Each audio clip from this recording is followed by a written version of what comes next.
Hello, hello, everyone. Welcome to season 1, episode 2 of the First Mind Podcast.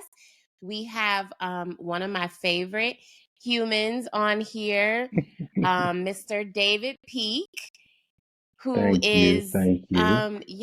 well renowned in the school counseling world, but also a very dear friend of mine. We actually matriculated through our master's program together. So we studied school counseling together and then went on to work for a short amount of time in the same district as school counselors. Yeah. Got our initial start in the field in a very interesting place. And We did. A great place, though.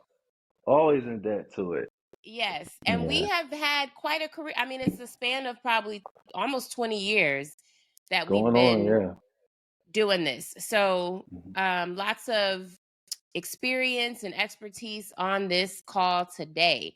So I'm going to let David introduce himself more, appropriately, tell you some of his background and his accolades. David, if you want to go ahead and start. Okay.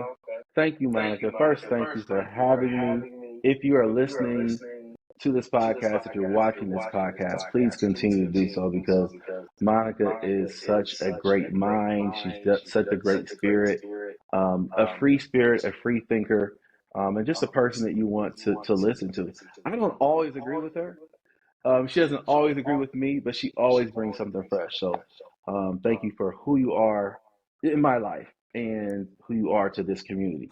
So I am David Peake. I am a school counselor. I work in a district in Ohio. That's what I'll say. Um, this is my 18th year as a school counselor. I was a school counselor for 9 years in one district, and this is my ninth year in another district. So I've been in a couple environments. I've also worked with only ninth graders. I've worked with grades 6, 7, and 8. I've worked with grades 9 through 12. So um, that's really the breadth of my experience with regard to age. I've also worked in a very diverse community for my entire career. So I've seen a lot. Um, I don't I don't claim accolades, but if there's something that I've been able to do that I'm proud of, that's just to staying in this field as a black man in school counseling. Because I think when we think of counselor, we think more of someone in a nurturing role, and we don't typically assume men to be in those roles. And I think our society, our communities don't assume black men to be in the role of nurturer. So I'm proud to have been able to sustain for this time in this role. I'm very blessed to be able to do what I do. Yeah. I think that was an amazing introduction. And just to kind of piggyback off of what you said, a black male counselor is like a unicorn. So the expertise Mm. that you are about to get on this podcast episode in relation to children and schools and students, if you have them in your lives, is really going to be phenomenal, because there are just not a lot of black male educators. I actually was looking up the stats as you were talking. So overall, 74.3% of all teachers are women. Only 25% are men. And 68.8% are white. So the field is majorly and largely white women. And so, yes, to have a black male counselor in any district is truly unheard of, really. And you know what? I was actually having a conversation with someone yesterday, a black man. He's about 35, and I was encouraging him to consider school counseling. I mean, I think it really is, for me, it feels like a divine assignment, but it really is it's an amazing opportunity to connect with people and make a pretty decent living. You know, my wage is pretty good. But more than that, I'm rich with relationships. Rich with relationships. I have so many great relationships. Even recently, as recently as 3 weeks ago, I was able to be the father figure for one of my former students and walk her down the aisle and give her away at her wedding. And Oh, that's not something that, I don't have children of my own, so that's something that's really special to me. But to be able to have these relationships with this young woman I've known since she was 12, and watching her at the homecoming dance to now walking her down the aisle at 26 is just, I feel so blessed to do what I do. So, yeah. And Monica, thank you for helping me to get here. We don't have time to tell the story of how Monica changed my life in our program and helped me to graduate an entire year early, but just know that she did that, and I'm always in debt to you for that. So, but y'all want to hear that. he We got to always get into says the meat that. of it tonight. David always says that, and I am thankful and grateful, and I receive it. But we were two, again, Black students in a predominantly white school counseling program with all white educators, and our relationship, I think, was really reciprocal in terms of Mm, saving one another and getting through that program. So I thank you and I receive it, but we really helped each other get through that program. So something that you said that I do want to highlight, though, is that livable wage part, because I do think that there is a little bit of a misconception about pay. Um, and that is what a lot of people will say the reason why Black men don't go into the field is because the pay is not good. And what I will say is, the pay should be more. Teachers should absolutely get more than they do.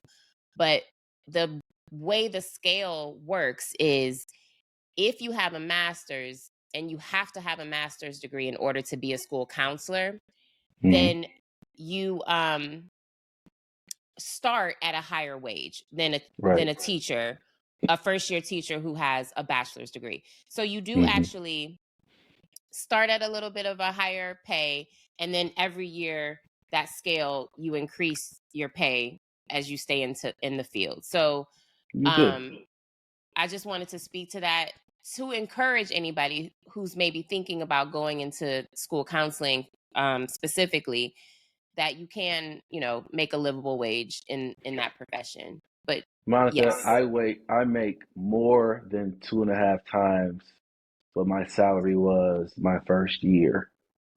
Like that's significant. There aren't a lot of jobs where your salary can double and then nearly double again. Like that's so that's it's a good living. It's a good Do you living. feel like, and this was not part of the podcast, but No. I'm glad we're talking about it, because I am in a space now where I am realizing that if healing, coaching, therapy, any of that is your calling, if you feel like in your soul you have a testimony, a story, like, let's get activated. Let's get as many Mm. people in the world sharing and talking and helping, because we need it. So The I, world needs it. The world yes, needs you. we really do. So The there world is, needs I you. don't look at this as something we're doing competitively. Like, Hmm. let's get activated. We need all the help we can get. We So do. if you are interested in school counseling and don't know where to start, feel free to email us after this episode, and we can help guide you through that process and maybe give you some advice on how to start, where to start. Hmm. So yes, definitely a livable wage. Something else that you mentioned, the sustained relationships. I Hmm. mean, I'm not in education anymore. I retired 2 years ago early from the education field and started my own consulting business. But I still have students who I talk to every day. And that is amazing. And I think having somebody come back around from when you had them as a 12-year-old to now being an adult woman who's getting married and they want you to walk them down the aisle, I think that speaks to the type of person that you are and the type of impact you are having in your students' lives. That's huge. I don't think everybody experiences those sustained relationships. So I did want to just mention that that says a lot about you and your character. Well, I like to hope that I'm a reflection of the students that I work with. So I think it's definitely just this mutual appreciation. Yeah. And so we are so far off track, but I'm going to reel us back in. I can tell already that this episode is probably going to go a little longer than an hour, but we're going to try to keep it, to 60 minutes. So the first thing, David, that I wanted to talk about is, I think, a good intro into a conversation about school and about students and parents is for us to talk a little bit about the kind of students that we were when we were young. Okay. I think that's a good introduction, because the reason why I'm wanting to talk about that is I truly feel that my experience has been, when I work with parents, a lot of what their experience was in terms of what school was for them informs how they react and respond when they have to engage in a school setting for their child. So if school was not a safe space, if school was a negative experience, I find that those parents struggle a little bit more than people who maybe had a more positive school experience. And I want to address that and talk about that, and just provide space for people who did not feel like school was a safe place for them. So maybe if you want to talk about your experience, in regards to your schooling. So I had a great pre-K through 8 schooling experience. I went to a private Christian school. The school, Sunshine Christian Academy in Columbus, Ohio. It was founded by my godmother, and it was an amazing and affirming school experience. Um, I was with all black students. I didn't have a white classmate until I went to a public school in ninth grade. So it was really a different experience for me. And most people are like surprised when I say that, like, what world were you growing up in? But it was, but when I got to high school, it was different, going into a public school. But I was always a good student. I had a mother that accepted nothing less than my best, or at least close to it. So um, it was never like not performing well in school wasn't optional. And then I also followed the rules. I did the things I was told to do. So it was easy to have me as a student. But for those that did not have a good experience, I try to tell people, um, you want to assume positive intention still when you enter a school and enter into that space, because I am the school. The school is not the walls, the floors, the bathrooms, the hallways. It's the people. The people make up the school. So when you go in, if you're defensive, if you're coming in with negative energy as people can feel that, people absorb that, and then it can also make the person that you're engaging with defensive. If it's a teacher, a counselor, an administrator, you want to come in. I have to use the word. You want to come in soft, come in with and assume with positive intentions. The people are there, or at least they initially set out what I would believe to do well. I think they initially set out to educate. That was at least their initial intention. The people that are outside the school, their intention wasn't to come into a school and educate. So if you have people that are like, oh, the school this, the school that, well, why aren't you an educator? Did you say, I want to focus my life and my career on helping students? You didn't say that. So if you're listening to the people that didn't say that, but you think the people that did say that are the enemies.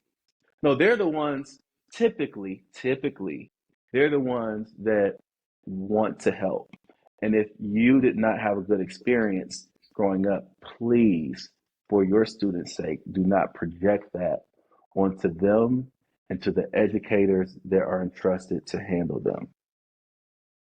Yeah. I think that's beautifully said. I also feel it is probably easier said than done. So Oh, for sure. when I think about my educational career, my first teacher, Mrs. Montgomery, I don't know how I remember. I do know why, but I don't know how I remember that long ago. But my kindergarten teacher was Mrs. Montgomery, and she was a Black woman. I would not have another Black teacher until 6th grade. And that was because at that time, my family transitioned to a different school district. By 7th grade, I was back into a predominantly white space, and I would not have another Black teacher until college. So, yeah. Mm. Yeah. Mm.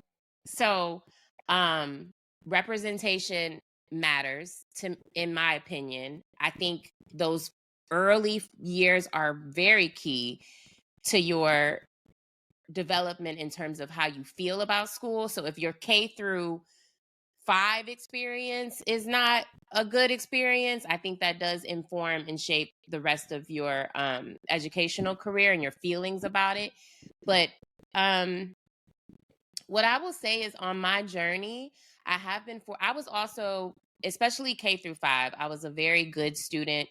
I followed the rules. I was very fearful of ever being in a principal's office or getting in trouble or anything of that nature. But then probably by middle high school, I was rebellious, and I really started to formulate my own ideas about what society was, what school was. And I was challenging a lot of the things that I was being taught. So I think those later parts of my educational career, high school and then into college, I was a totally different kind of student than I was in the early part. But I do think that early part makes a big, huge impact on how you see the educational process. So shout out to all of those elementary school teachers, because the work that you are doing is so impactful in terms of how people end up feeling about their schooling. So shout out to you all. And I just want to go back to when I say representation matters, what I mean by that is one of my first mentors in the school counseling profession was a woman. Mary Dolis is her name. And I interviewed her for a school project. I did not have an intention of becoming a school counselor, but I interviewed her for this project that I had in college. And from that conversation, I then decided that I wanted to become a school counselor. But one of the things that she said in this conversation We never talked about this. I did not know that. That's yeah, interesting. so it was not my intention to become a school counselor. I was studying psychology. So one of the things that she said in this interview that has always stuck with me is, she said, if a white male student comes from a single parent home, and Mary Dolis was a white woman, she said, if a white male student is coming from a single parent home and he comes to school, he may have 5 male teachers in the building who look like him, because if there's male teachers, they're typically white. So he may have at least, let's say 1 or 2, the principal, somebody who looks like him, who he can look up to and maybe develop some sort of father figure feeling or relationship with.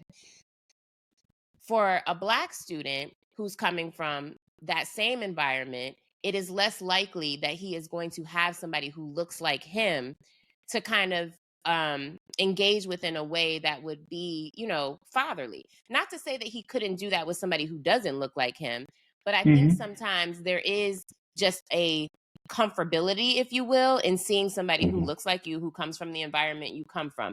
And so she always made a point to say, your school staff representation should really mirror your student population. So if your student population is 40% minority, then your staff population should be 40% minority. But what we know is that often is not the case. So That has always just been something that has stuck with me. I think having my first teacher be somebody who looked like me, and then to go on and experience just really racism, in no other way to put it, helps me to kind of formulate in my mind an understanding of the humans come in all kinds of shapes, sizes, and thoughts. So I have had white teachers who have supported me and really helped me thrive throughout my career.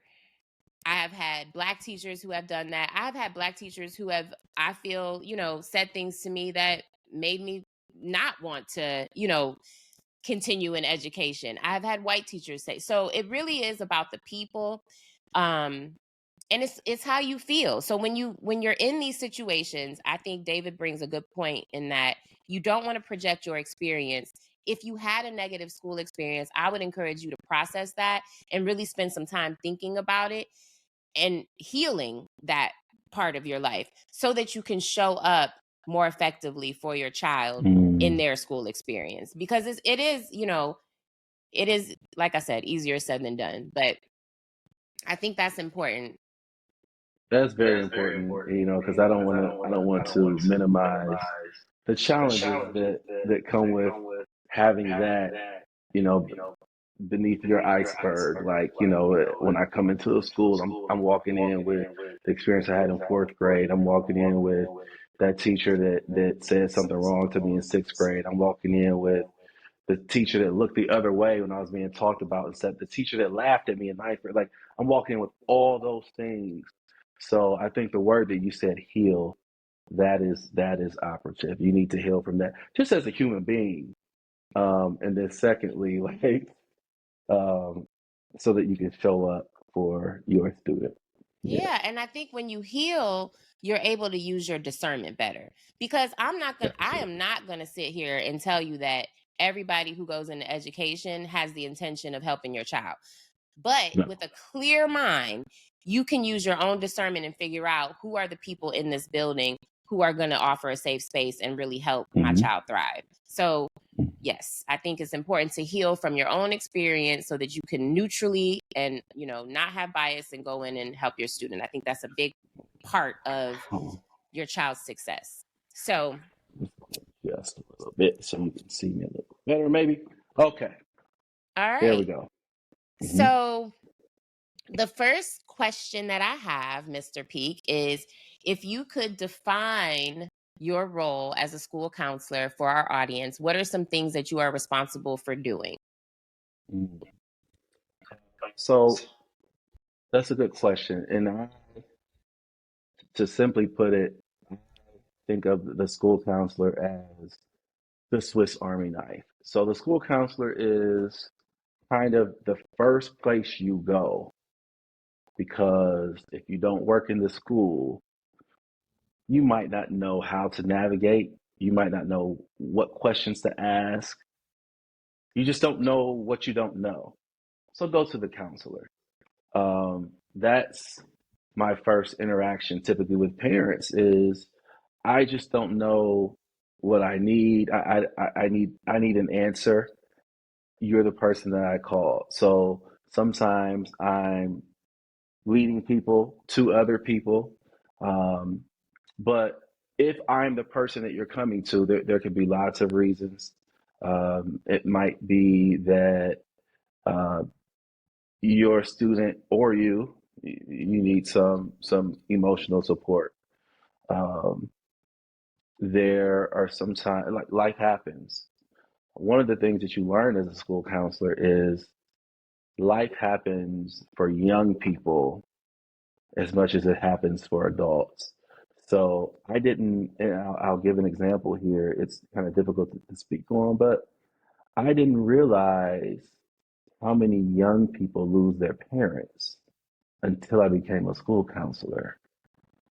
Like, that's at 12, you know, like the things that I've not had to endure at my age, have young people that endure these things. So there are a lot, and that obviously that's a major life circumstance, a life change, but there are any number of emotional uh, happenings with young people that they need support with. So that's one of my roles. It could also be social, just navigating these very social environments, classrooms, interacting with peers, interacting with teachers. Sometimes students need support with that. Uh, Obviously student schedules, that's a big piece, and at my level, at the high school level, it's helping students find out what's next or figure out what's next. What career do I want to pursue? Do I want to go to college? Should I go to college? Because I don't want to, sometimes we assume that that's the path for everybody. We need to stop thinking that way and stop speaking that way. So what's next for me? What should I do after high school? I spend a lot of time working with students um, with those questions, and then a lot of time just supporting student success. So students sometimes are struggling, students sometimes are underperforming. Uh, how do we help get you where you need to be? How do we help position you to be successful? So that's kind of the short of what it is I do as a school counselor. I know it's kind of all over the place, but that's how the day is. If you look at my calendar, it's kind of all over the place. And from one minute to the next, I don't know what's walking in the door. So someone might walk in the door upset and they want to fight somebody. And then someone might be at the door and they're waiting to see me, and I can see they have a tissue and they've been crying. And so, as a school counselor, as the Swiss Army knife, I need to be able to adjust um, and show up for students and families in many different ways. Yeah. Thank you. And you, I feel like, are being very humble and put on the spot, but I'm going to just highlight some of the bigger things that I have observed you do in your career, such as put on a whole day of workshops for young Black male students. I'm taking it back to earlier phases of our career, but I remember you. I mean, if you want to talk a little bit about what that was and what you did, because that was a huge thing that you orchestrated within the Mhm. community. So, and I'm still fortunately able to do those things. I was literally emailing someone that we both know this afternoon to see if they have input. But I'm not a classroom teacher, but I believe the thing that I want, and this is one of the reasons I went into school counseling, is I love helping someone reach that aha moment where you're like, oh, I get it. That makes sense. Now I can change my path. Um, so Dr. King, he delivered a speech entitled "A Drum Major for Justice." And at the end of the speech, he says, if I can help somebody as I pass along, if I can cheer someone with a word or a song, if I can show someone he's traveling wrong, then my living will not be in vain. And then he goes on to say, if I can do my duties as a Christian, ought, if I can bring salvation to a world once wrought, if I can teach the message as the master taught, then my living will not be in vain. And for me, it's that, like, how do I show you that you were going this way, but you need to go this way? In that moment that you realize and you internalize, that's why that's happening. Or this is what I need to change. Or I'm empowered. I actually can change it. Or I've been taught this for all these years, but that's actually not the truth. Using one of the conferences as an example, one of the conferences was entitled um, Math Isn't My Thing. So the t-shirt had the NT crossed out. Because I heard so many black boys say, math ain't my thing, math ain't my thing. What do you mean it's not your thing? It's African. How is that not your thing? Let's talk about it. Let's look at the history of math. Let's look at the history of math in Africa. Let's look at the Rhiine Papyrus. Let's look at the Moscow Papyrus. In the Black Panther, in the opening scene, when he's showing these artifacts that are in another country, these African artifacts, that's real. The Moscow Papyrus isn't from Moscow, that's from Africa. But they have it in Moscow now, so it's called the Moscow Papyrus.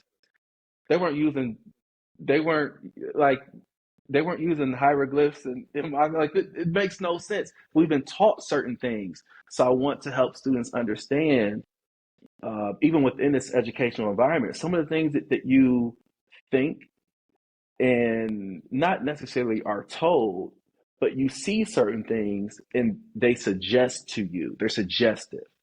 If I see mostly white students in the accelerated math class, it's suggestive that math is their thing.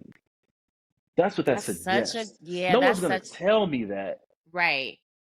but I'm inculcated over years and time. And oh, I see those kids are pulled out for the enrichment in fourth grade and then in fifth grade. And in sixth grade, they go to a different classroom. And by ninth grade, they're on a whole different track. So I've been told every day after day after day after day after day after day, that's their thing. So I'm sitting with the 10th grader who says math ain't my thing. You a lie. What do you mean math ain't your thing? So those are some of the experiences that I try to provide for students, and that's really some of my favorite work. It's not a part of my role as a school counselor, but it's what I am really passionate about. And when I came to the district that I'm at now, I was already employed somewhere else, and I sat at their table and I said to them, I do a lot of work with Black males. If there's not room for that here, you don't want to hire me. And I just told, because I don't want to get here and then you're like, well, nah, we had other ideas. This is who I am. This is what I do. If you don't like it, you don't have to hire me. Y'all already interviewed 10 other people. I'm the last one. So, and that's literally what happened. So, like, it's a passion of mine, and I feel like it's an assignment for me. Yeah. So I love when we get to that juncture in our career and our professional life where we can be like, you can hire me or not. Like, this is who I am and you can take it or leave it. Like, that's my favorite place to be in, because I'm gonna be okay. in the early parts, that's not what it felt like for me. No, not at all. I would have worked anywhere, done anything. What I will tell you is the school counseling profession is not an easy one to inundate. School counselors tend to stay until retirement age. So, you have a lot of different programs graduating, let's say 20 students, 30 students a year. And then you may have within that school year 8 positions. And that's a lot, really, that come available. So it's not the easiest, career to get into. So in that earlier part, I was not as selective, but I love when you establish yourself and you get to a place in your career where you can say, this is who I am, take it or leave it. So much of what you said is absolutely so important. I spent a lot of time on my professional journey just wanting to tell like, no, you're acting like this because you didn't have a dad at home. And I remember there was a social worker who said, people have to get it on their own. Like, you have to have your own aha moment. Like, I can tell you from the outside looking in, from all my years of experience, and I've learned this with my own children, I can tell you what it is because I've gone through the journey or I've experienced it, or I think I know, but really the ability to get another human to arrive at their own aha moment is life-changing. Because it's because now it's intrinsic. It's not coming from somebody else. You feel it in your soul. Like, so that is what helps you make a change. So that's a huge part of this job and of this career. So you kind of already started to get into what our next question is, which is how mental health shows up in school settings, for students, for teachers. Like, how does that kind of play out? And then how is that addressed in schools? Mhm. Yeah. So so schools are very interesting in that you have a literally a microcosm of society Mhm. because it's a part of our formative years. We all kind of have this schooling experience. We go through this vehicle, um, and particularly at a school, the schools like the ones that I've been blessed to work in, you really have very um, diverse groupings of people, and with that, you see all the entire range of mental health challenges. Um, and because it's such a social environment, most mental health challenges show up in schools because it requires so much mental engagement. When you go to a mall, mental health challenges don't show up as much because everyone's just kind of there doing their thing. You don't have to really engage so much with other people, right? So you're not challenged. You don't need to demonstrate health, mental health. Um, you don't need to. So mental dis-ease is not something that's going to show up really in certain environments because you don't really need to demonstrate how healthy you are mentally. But schools, you need to because there's so many different people. There's so many different things to navigate and so many different dynamics in this one setting.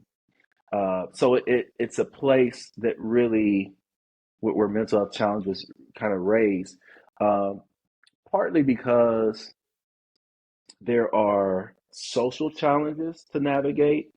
There are also academic challenges to navigate as well. And when those challenges become difficult, uh, people respond in different ways. And that's when you see if you have people that are mentally, I want to say, unhealthy. For So sure. it does show up, and it shows up. It shows up as disengagement.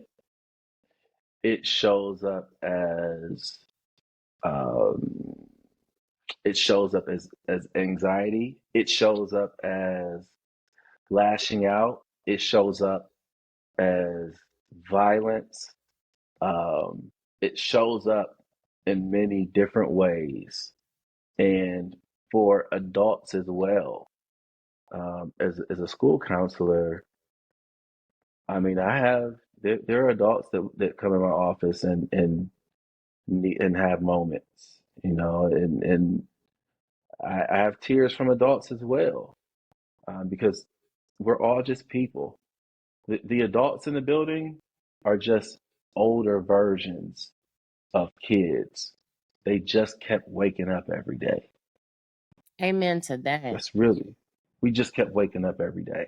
I So, love the example you gave of the mall versus the school, because I even would go as far to say the classroom to the counselor's office is a totally different oh space. yeah, I mean, because oh yeah, in the classroom, when there's academic expectations, yes, it will look very different than when you're in the privacy of what is our office and now hmm have a safe space where you can express yourself. So sometimes it can become where teachers are saying, I see this behavior. And I'm like, I don't ever see that. But the reason why hmm I never see it is because my right. office is a safe space. Like I'm not asking you to do, calculus in the school counselor's office. Like this is a Mhm. different environment. So I think, that was a really good way to kind of point out the difference Mhm. in terms of engagement. And I would add to that, we have full dictation of what happens in our offices. So my office, I don't even use the lights overhead. They're just bright and like, it's too much. So I have a dimmer light, I have a lamp. There's a record player. You can put on a record. There's tissues. There's lotion. You Ashley, you represent Mr. P. You one of Mr. P's kids. Put some lotion. Like, there's Q-tips. What you need? You know what? Let's relax a moment. I have Deodorant. There's cotton pads deodorant. here. We're going deodorant. I'm gonna put some essential oil on this pad and just inhale that for a minute. Like, let's just Yes. kind of get you get you centered. That's what a safe space can feel like. The classroom, as a teacher, how can you have a safe space when you have 25 different people that came in? It's hard for you to dictate the energy. I mean, you can do your best as a teacher, but that's not a safe space. There are 25 other humans in this room, not all of which have the best intention for you. Right. So in those spaces, just imagine going into spaces that are not safe and you have 7 of those to go in today, and you have to go in each one of them for 50 minutes.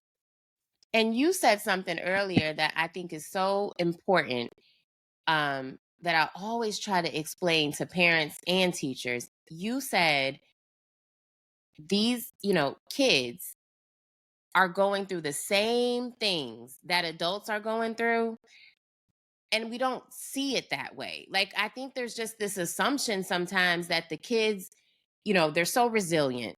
They're so young.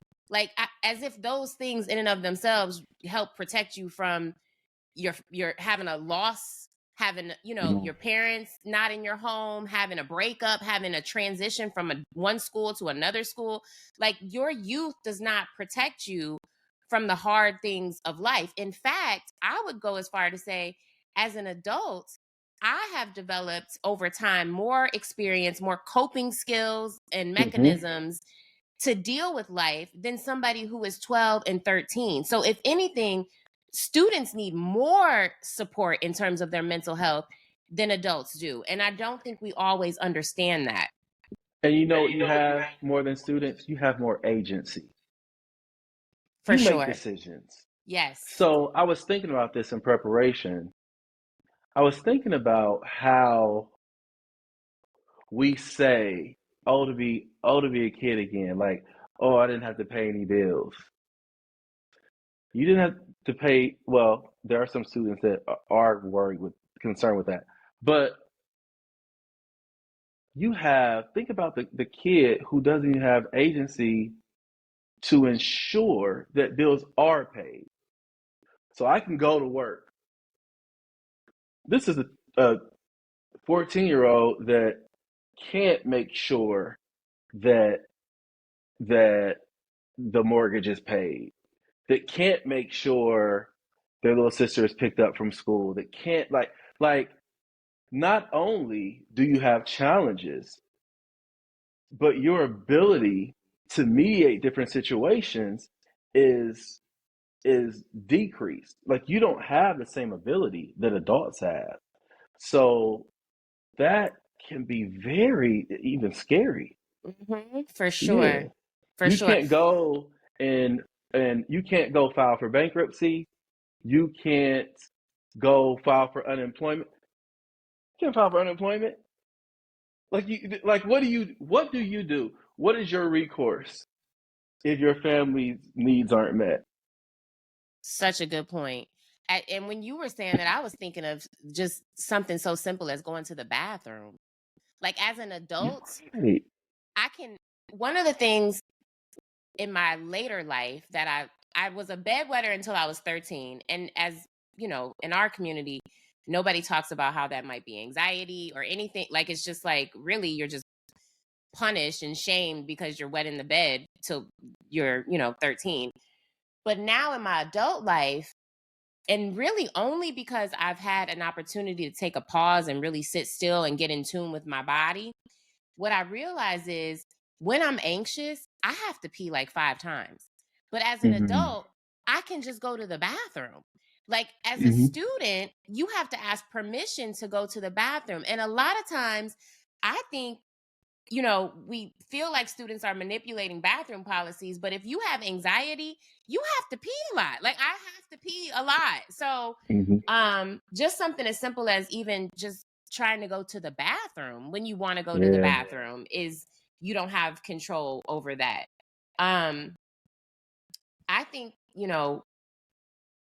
one of the school districts that I worked in my end of my career, my last school district, um, was a kind of mix. It was a 40% minority.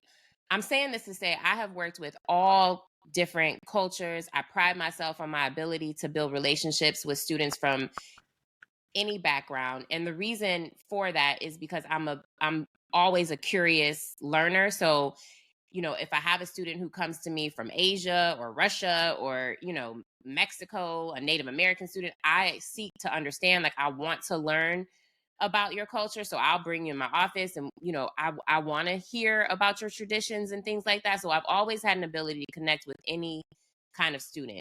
But one thing that I will say is, it has been my experience, and maybe you can speak to yours, some of our mental health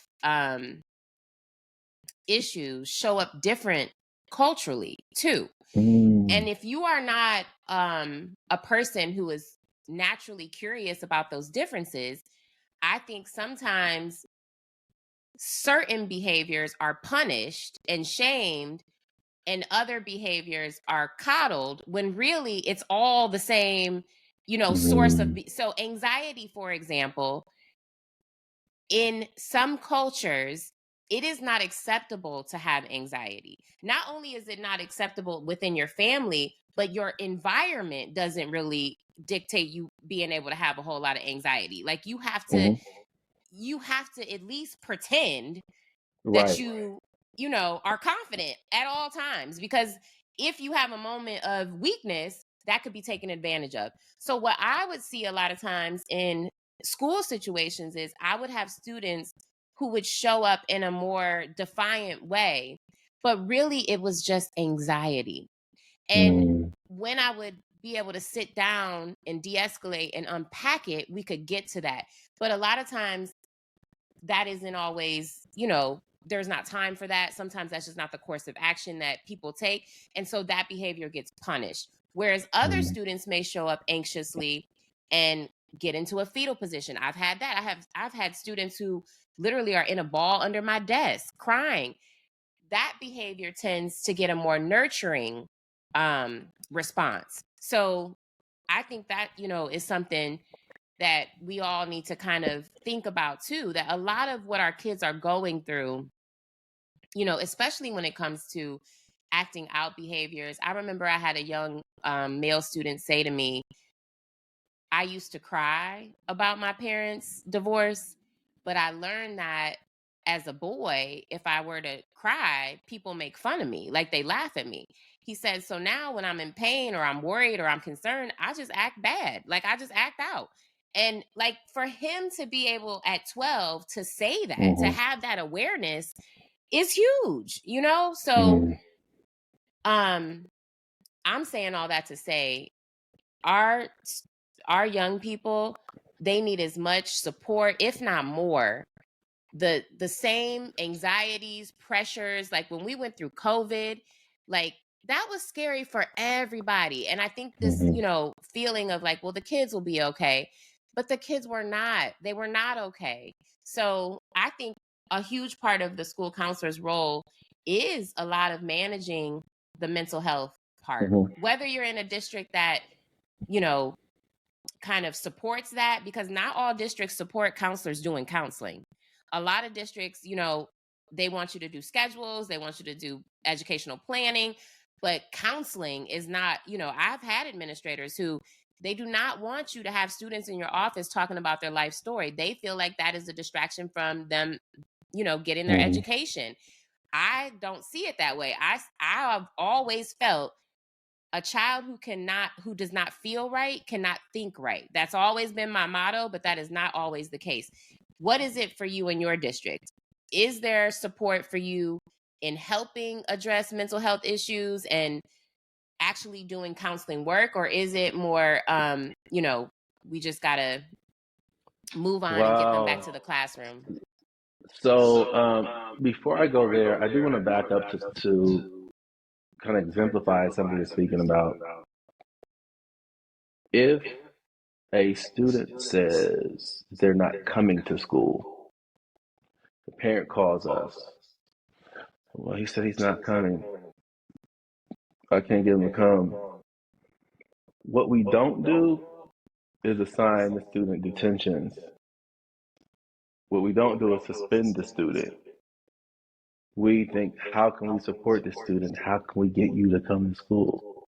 Now, a student of a different culture might not have the option to just not go because the parent is like, no, you don't go to school, right? But they might have the same feelings as a student that said they're not going to go. And because that student's parent would not allow them to stay, instead of not going to school, they skip class. The response to coming to school but not going in the classroom is punitive. And I'm not saying that it shouldn't be, but the response is punitive. You're being delinquent because you're not going to class. But your counterpart, maybe of a different culture, is not going to school altogether, and there's no consequence. So we're looking at the same issue showing up in two different ways and getting different responses. So that's just kind of something to think about, how it can show up in different ways, and educators respond to it differently. But to speak to my ability to be a counselor, where I'm at, I have some ability. I don't have as much as I'd like. I think the demands of the school counseling job are great because when you're the Swiss Army knife, if one of your sometimes people don't know what you do and assume that you should be busy moving some paper or doing something quantitative. How can we measure what you're doing right now? And when you go to a counselor outside of a school, there aren't necessarily quantitative metrics. And it's expected that you're going to have conversation. That's the work. But I think people assume when school counselors are sitting and having conversation, dialogue, helping a student reach that aha moment, that is leisure, when it's actually work. If you go to a counselor outside of school, you'd expect them to do exactly what you see that school counselor doing with that student. And if they weren't doing that, what kind of counselor are you? Aren't you supposed to talk? But in school, it's, if you're talking, well, what kind of counselor are you? Aren't you supposed to be doing paper? Aren't you supposed to be doing other things? Like, That wait a was a minute. very, very frustrating part of the career and profession for me, because my gift is truly as a counselor. So the paper stuff and scheduling, I never had an affinity, really never had an interest, honestly, in doing that work. It was a part of my job. And um, it really depends, I think, on who your administrator is, because that sets the tone for the building, their expectations of what you're doing. I fortunately have worked with many administrators who um, utilize me for what my gift is, so that was a blessing. But yes, I agree. There is this idea that if you're actually doing counseling work, you're not working. So it is frustrating. But I think that something you said is a good segue into this next part when we talk about educational plans. But you talked about, the punishment and punitiveness. One of the things that really was the foundation of me even starting this podcast is I just would love to really try to eradicate the shame from all of this. Like, the shaming, to me, it is doing the opposite of whatever we think it's supposed to be doing. Like, the punishing, I'm not saying that there shouldn't be consequences for behavior. There absolutely should be boundaries, consequences. But I think you can give boundaries and consequences without having to make people feel bad about themselves. So the shame and the punitiveness and you're not a good person because you're in the bathroom hiding during math class, when really it's about your anxiety about performing in that classroom, is just counterproductive to me, to you getting to a space where you feel comfortable enough to go back into the classroom. So that is my philosophy for all of the journey in terms of healing. Like, let's get the shame out of it, because it has no place. Like, it just isn't useful. It isn't helpful. How can we help to guide young people without shaming them is a huge, because why do we need to do that? Oh, wow. So But we got to go into the next part, which is educational plans, 504s and IEPs, because what I do know about educational plans is that some people will not pursue educational plans that their child or student really needs out of shame. Like, there is this, I don't want them to be labeled. I don't want them to be tracked. I don't want them. So a lot of times we're not getting our students the help they need because there is this shame and this feeling of, if I put them on this educational plan, then that somehow means that they are not smart, that they, are not a good student. So again, the shame, it just is, to me, counterproductive to the goal, which is to feel better so that you can think better. okay, so I want you all to listen closely to what I'm about to say. What Monica just said was a tease. You're going to come back to the next pod to talk about IEPs and 504s, because I'm going to bring a great school psychologist that you're all going to love. You'll need to tune in, who's a friend of mine. And I really just love, he's been doing this for many years, has trained other school psychologists. And I really love the way that he explains really the difference between what is a 504 accommodation plan and what is an IEP. So you're going to have to tune into the next one. I don't want to say his name because I'll let him introduce himself. But you need to tune in to listen to that conversation. Many students need support for different reasons. And there are different ways to deliver that support. And it might be through a 504 accommodation plan. It might be through an IEP. I have things to say about it, but I don't want to open it up right now. You have to tune in to the next podcast. I want to bring a great friend. He's also funny. I think I'm a nice guy. I think he's nicer than I am, but he's real cool. So I can't wait because you haven't So met him I'm yet. excited. I'm excited for that because I have no idea who or what you're talking Yeah, I about. know. But I I'm know you haven't met excited. him yet. But I do want to at least tell the audience the Uh-huh. difference. So Okay. I can at least say a 504 plan is a plan that is designed to address any sort of mental health or health issues. So maybe you have a student who is diabetic. Maybe you have a student who actually has a diagnosis of anxiety or depression. Any kind of health related, and that includes mental health, diagnosis or concern can be addressed through a 504 plan. An IEP is an educational service plan that addresses cognitive issues. So issues with your learning. So maybe you're dyslexic, maybe you have a reading disability. Then IEP is going to address the academic cognitive issues and concerns. So they're two different things. 504s come out of the Civil Rights Department. because what was determined is that if I have, this diagnosis of I'm diabetic, or if I have anxiety, I should still be able to access the curriculum to the same degree that a student who does not have those barriers in their life. And an IEP, kind of the same thing, but just comes out of the Department of Education, not civil rights, but is saying that if I have a learning disability, I should still have supports that help me access the curriculum. So that helps to give at least a little bit of information about what those two plans are. And the IEP can be behavioral as well.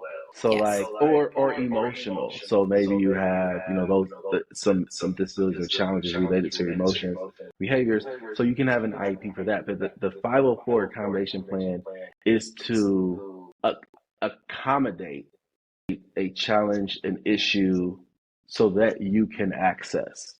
The person I'm going to bring on maybe I've heard him describe it as an accommodation plan might be because the student is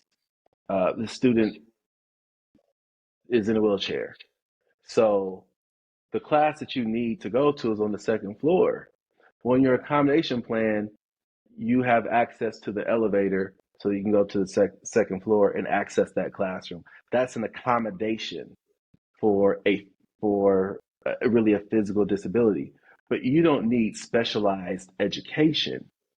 You just need an accommodation so that you can access. Yes. The IEP is the individualized education plan because you need specialized education, hence special education. The 504 accommodation plan is not special education. It's simply to accommodate a need. Yes. So I don't want to steal his thunder. So, so you have to wait. You have to tune in. Y'all have to tune in. Please I love tune a in. plug. I love a good plug for an upcoming episode.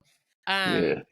But what I will say, without going too deeply into educational plans, is that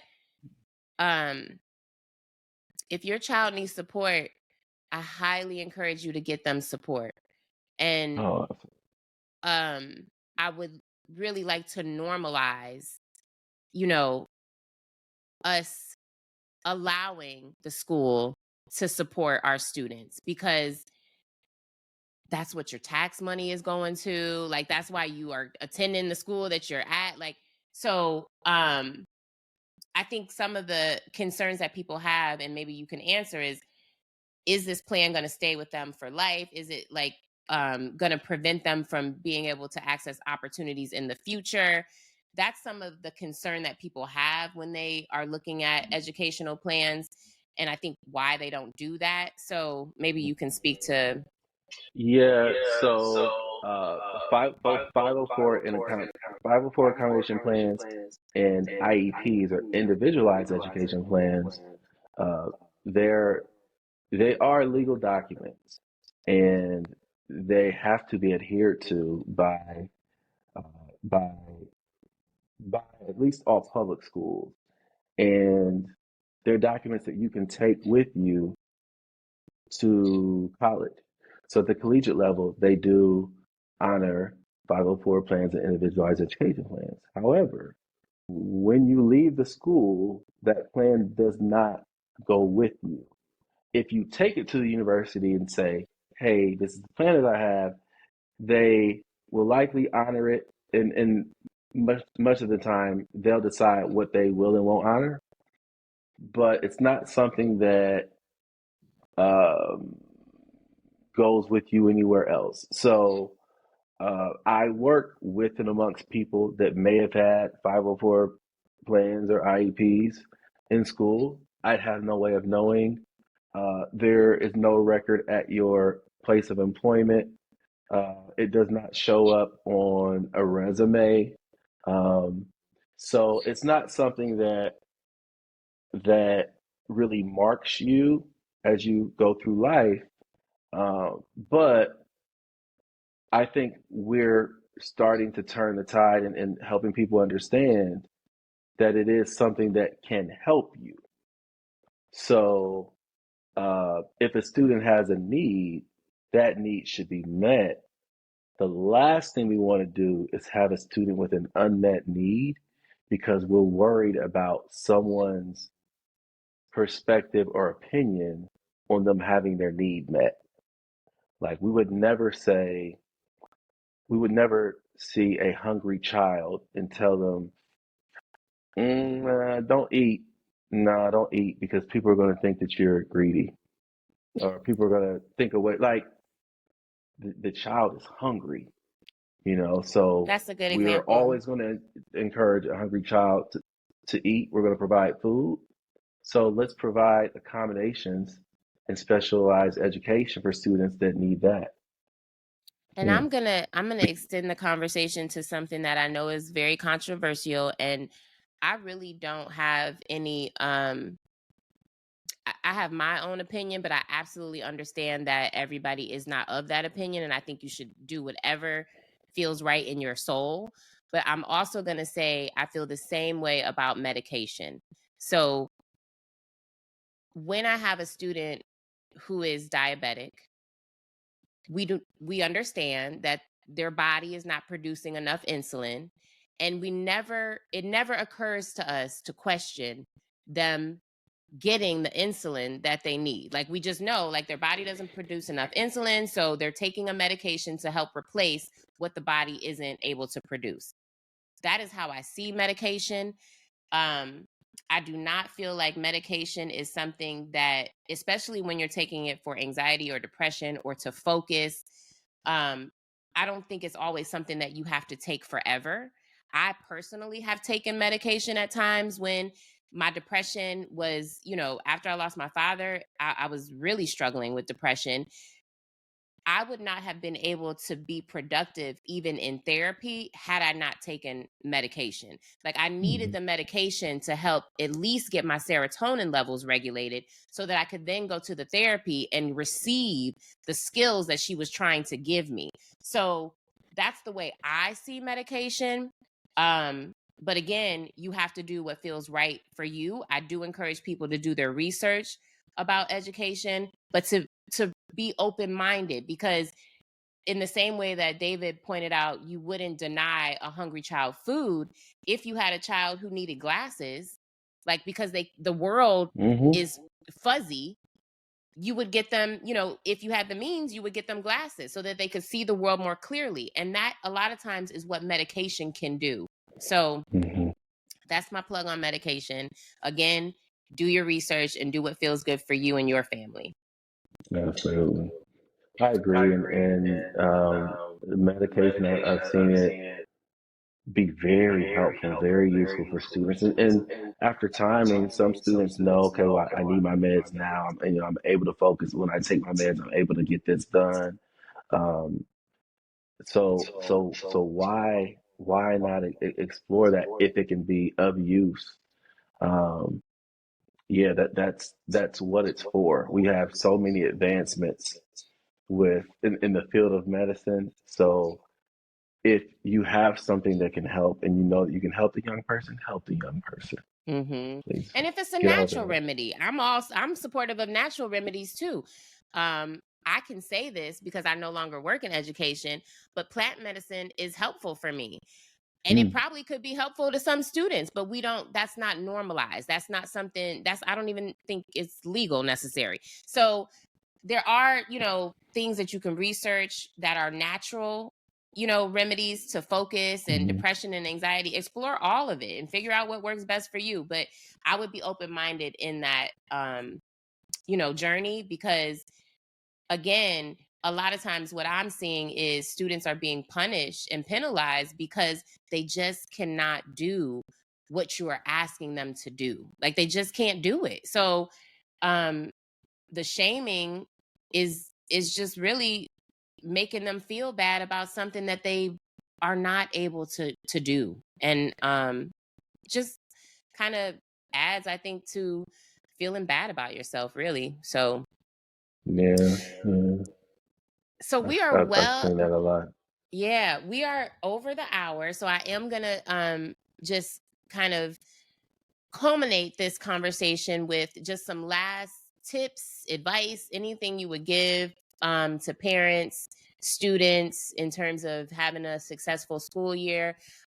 When I announced this on Come Hither Energy, I said, this is probably a good time to have this conversation because the honeymoon is over.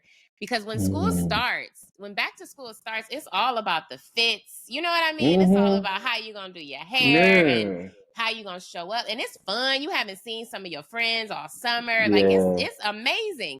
And then, even at stores, it's like, oh, Walmart got packs of paper for 24 cents. Yes. That's exciting. Like getting deals because we like to shop. So, I got some deals on paper. All of it. All of it. And then that first parent teacher conference. Like, have y'all had conferences already? When are conferences coming up? We haven't had them yet. They're coming up, actually not until the end of October. But by then we're like, okay, you've been cutting up. Okay, so there's the honeymoon. The honeymoon is really over now. People are settling in to the dynamics are starting to lift to the surface. Some of the things that were beneath the surface when the school year began, they're kind of raising to the top.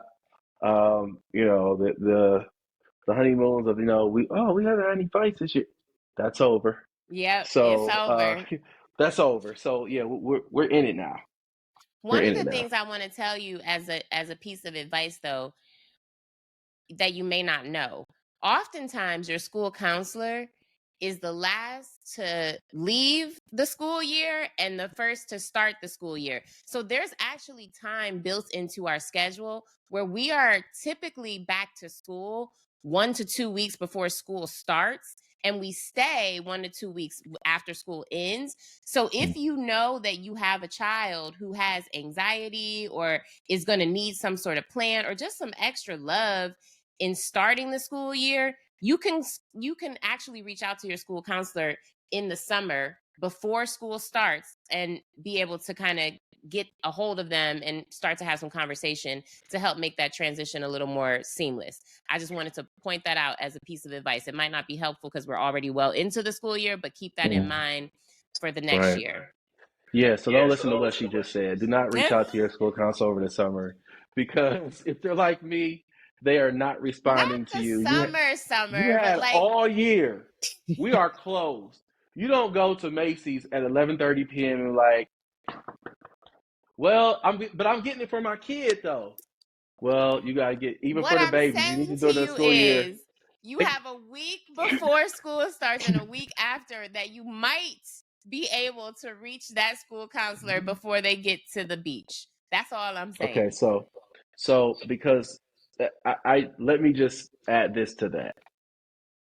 What I found is sometimes parents are thinking that they want to get support for their student, and sometimes their thought is, I'm going to wait till the year's over because then it might, I can maybe get some really one-on-one time with the counselor.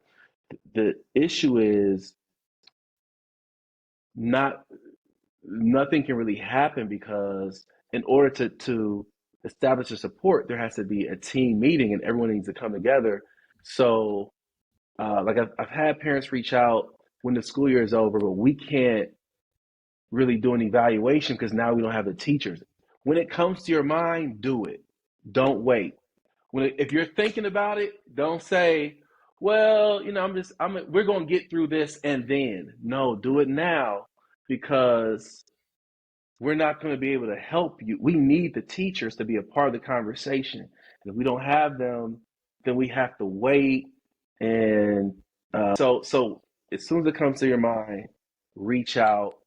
Even if you feel like it's an inconvenient time for the counselor or the teachers, it doesn't matter. They pay us to be there. So it's never the wrong time to reach out for support. And another thing I would add is oftentimes I'll hear parents say in huge transitional years, or just maybe, you moved from one school district to another school district. In the previous school district, your child had an educational plan, but parents for some reason will say, well, I'm just going to wait and see how they do. I never understand, because a transition for me as a 45-year-old woman is anxiety provoking. Like, if you move me from one setting that I've been doing, you know, habitually for a whole 365 days, let's say, and then you put me into a whole new setting, I am going to have some struggles, and I'm 45. So this idea that, I'm just going to wait and see how it goes, or see how things play out with this new set of teachers for a child who will need support, I discourage you from doing that. Wrap them in as much as support as you can in those transitions. Transitions are hard for everybody. Yeah, I agree. Definitely. Any other And advice? our students that transition from eighth to ninth, so that that's really a pivotal year that we need to be hyper vigilant on what does my child need to be successful in high school. But you're asking, I think, any other advice, and I would just say, as I was saying earlier in the conversation, to assume good intentions. If people show you that their intentions aren't great, then you deal with them accordingly. But you want to assume good intentions, go in with positive energy, and often you'll get that back. That's the one thing that you can control. You can't control uh, the educator most of the time, but you can control the energy that you bring to the situation. So regardless of your schooling experience, just do your best to bring a positive energy, because you are you're the largest part of your students' educational team. You really are. You're the constant. You are the constant. You see them more. You've been with them longer. So you are the greatest part of that team. And you're the quarterback, really. And the team often is going to follow the leadership. So definitely do your best to lead that way. And I think it's okay, to ask questions. Yeah.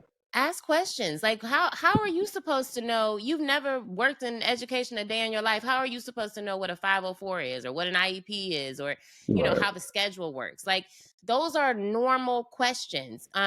We talked a lot about struggling students, but I've also seen it on the other end with students who are gifted, students who need to have a curriculum that is more challenging, and we don't often know how to access those higher classes. Like, those are things that you should ask questions, feel comfortable to ask those questions, because how would how Mm-hmm. to get into honors or AP English if you are coming from a situation or a family who never had those options or opportunities? So Mm-hmm. absolutely, never be afraid to ask questions. um one of I am so fortunate that I accidentally ended up as an educator, because again, that was not my intention. Because what I will say is, having that experience and working in those environments really helped formulate how I was able to engage and address issues as they arose from my own children and get them through their educational journeys. So the only reason why I would be able to walk into a meeting at a school and feel confident is because I was armed with information. So ask your questions, research. One of the Mm-hmm. things I do, I actually had somebody call, even just today. Um, I work as a parent advocate. So I'm a person who you can actually employ to attend a meeting, an IEP meeting with you, or a 504 meeting with you, or to go to an expulsion hearing or a suspension hearing with you. So there are people in the world who are well versed in the education system who can also support and assist you on that journey if you are not Mm-hmm. comfortable. But definitely, the more confident you are, the better you'll be able to show up in those environments and not feel like people are trying to take advantage of you or your student. So that would Yeah. be my piece of advice as well. Mm-hmm. Well, Monica, I want to thank you for having me on for this episode. Um, Hopefully, I'm able to join the next guest, because I do want to be a part of that conversation. But it's really been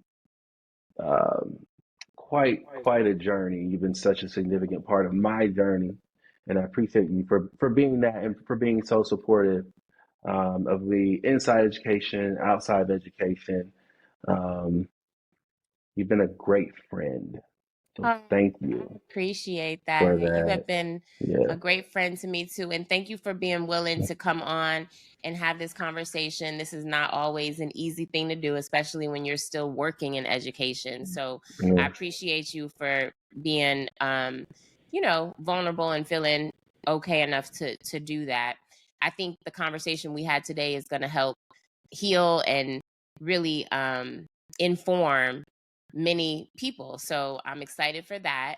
I'm excited for the guests because I have no idea what you're talking about. So I want to talk about that so that we can Sure. definitely have another episode in that time frame. If you have questions from this podcast episode, please send them in to us so that we can address them in this future episode that David just plugged, that I don't even know what we're doing, but I'm excited. But yeah, let's continue this conversation. This is an important conversation. Just to give you some information about what's coming down the pike, September 28th marks 5 years to the date of my father's passing. So my next episode, episode 3, will be on grief, and we are going to actually have Dr. Lewis Wallace is going to come back and talk about the stages of grief. And we're just going to have a dialogue and conversation about taking, whatever shame we have in grief and normalizing what that process looks like. So stay tuned. I'm so excited to keep, talking to you all and having these conversations. David, thank you for being a guest. And you'll be Thank back. I you. hope you'll come back. Yes, I was on the You list. have I'll definitely be back. expertise in so many different facets of life. So I would love to have you back on to have another conversation. So We'll certainly do. Until next time, thank you, listeners. We'll see you all again right. soon. Yep. Bye All everybody. right. Take care. Bye now. Let's heal.